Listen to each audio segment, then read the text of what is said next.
should a kaftan fit? In simple terms, the kaftan should provide maximum comfort to the wearer without overdoing anything. Now, in more details, beginning from the neck of the kaftan should not be too tight. The customer should be able to swallow freely in the kaftan. It shouldn't feel like it's choking. Also, it shouldn't be so free that the singlet begins to shake. Now we know this the neck is not a perfect circle. It's more of an oval shape. That's like the shape of the orbit of the earth, right? So now how do we cut the garment to ensure that it accommodates for the shape of the neck? Because the neck is wider at this part, that's the part just above the shoulder, and slimmer toward the front and a bit wider at the back. Now this is how we achieve. Leaving most of us know that nobody's shoulder is straight. There's a slant in here. I think female tailors will find this information more useful. So the shoulder slant, right? I'll make a video in future to explain how to get the shoulder slope of your client.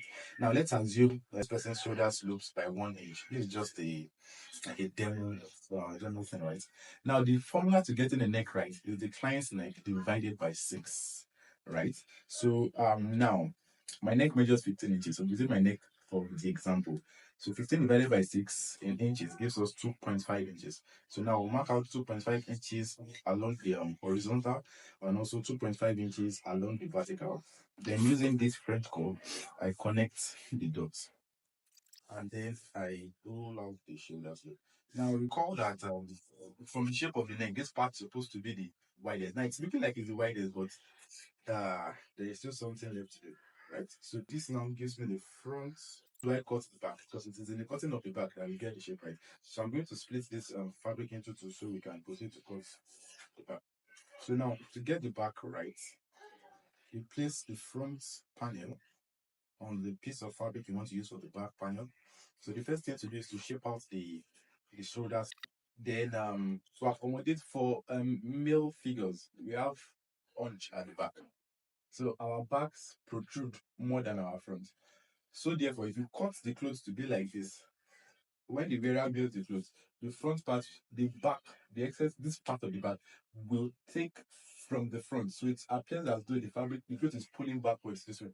So to ensure you don't get this rubbish on your clothes, right, you have to make room for that. And it's like 3 to 4 inches is fine, but I would prefer to go with 4 inches. So you mark out 4 inches this way, then you pull the fabric downwards to the point where you mark it 4 inches.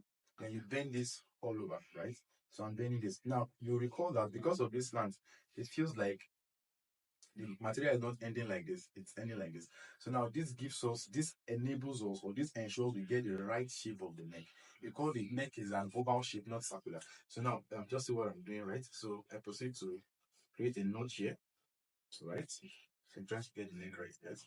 So you recall that I moved it back downwards. So ideally, this point, the depth at the back should end at 2 inches. However, if you mark it at 2 inches, depending on the style you're using to make your neck, it might end up it won't be as low as it is supposed to be.